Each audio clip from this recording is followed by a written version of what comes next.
Сайн бацгаана уу, Малиана. Ингээд 2 жилийн дараа YouTube дээр шинэ бичлэг хийж эхэлж байна. Энэ 2 жилийн хугацаанд юу хийсэн бэ гэхээр маш завгүй байсан. Солонгост амьдардаг байсан. Монголдо ирээд сургалтын төвөө үүсгэн байгуулад ялангуяа шинэ юм эхлээд үйл ажиллагаа жигдэртэл бол энэ 2 жил бол гайхалтай хурд нүд ирэмхийн зур өнгөрчлөө.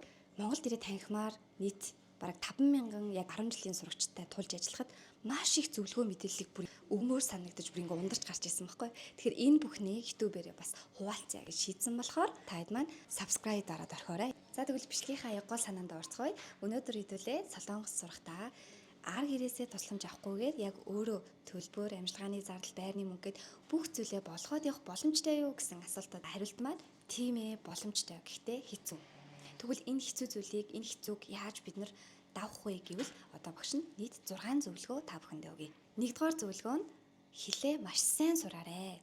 Монголд ч байсан, Солонгост ч байсан бүх цаг үед өөрийнхөө хэлний чадварыг байнгын сайжруулж яваарай. Хэлээ сайжруулах тусам илүү хөнгөн, гоё, амар ажил олддог шүү. За мэдээж хэл муутай ах юм бол зүгээр л аюугаах ажил болж байгаа бол арай илүү хэл сайтай зөөгч хийх жишээний тий. За илүү жоохон агсан төвшөнд сурчих юм бол бид нэр орчуулга хийх жишээний. Тэгэхээр хэлээ маш сайн сураарай гэж зөвлөмөр байна. За хоёрдугаар тип маань ажил голохгүй хийх.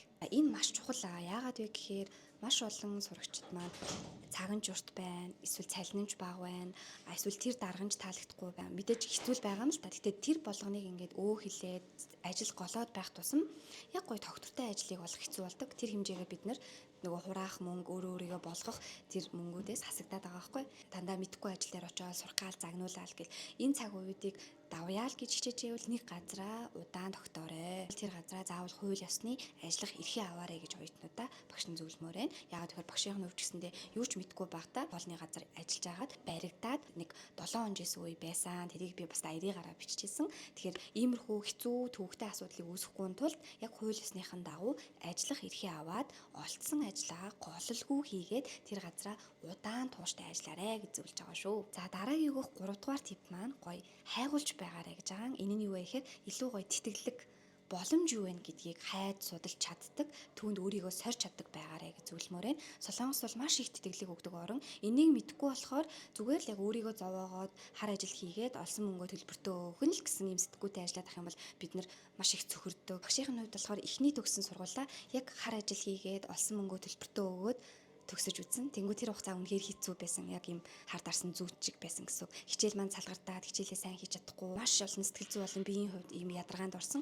Дараагийн их сургууль дээр болохоор нэгдүгээр хэлээ маш сайн сурцсан байсан. Хоёрдугаар илүү тэтгэлгүүдийг хайж эхэлсэн гэсэн үг. Голчийн тэтгэлэг гэж байдаг. Голчийн тэтгэлэг нь өөрийнхөө голчийг 3.5 эсвэл 4-өөс дээш гарах юм бол тэдэн хувь гэсэн сургууль болгоны тэтгэлгүүд байдаг. Тэгэхээр багшийн хувьд жишээ нь эхлээд 3.5-тай голчоо гаргаад 70% тэтгэлэг авч байгаа. Сүүл рүүгээ голчоо 4-өөс дээш гаргаад 100% тэтгэлгээр сүүлийн 2 семестр сурсан юм уу. Дээрээс нь Солонгосын засгийн газраас олгож байгаа амжиргааны зардал олгодог юм тэтгэлэгт бас өргөдлөө өгч үзээд бас тэнцээд сар болгонд 500,000 воны стипенд аваад ингэж суралцсан.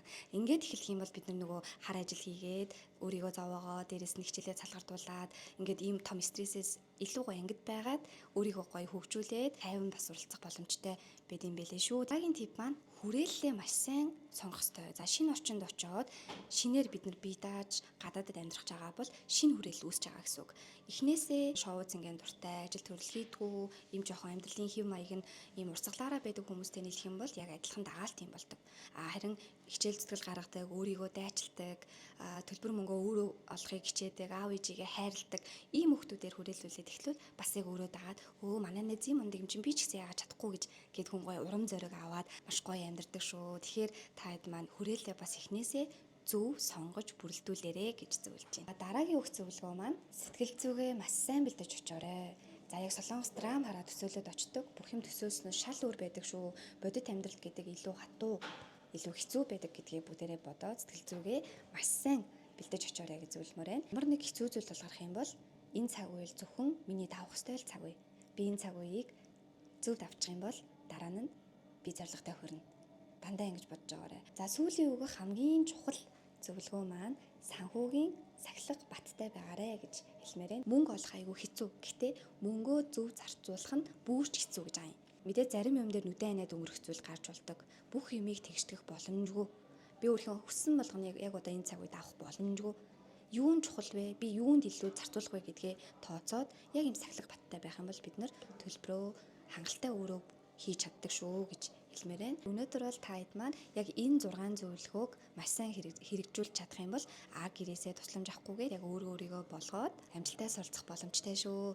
Илүү их бас асуумар байгаа зүйлээ бол комментээр үлдээгээрэй. Ингээд дараагийн бичлэгээр уулзъя. Лайк сав дараарай. Баярлалаа.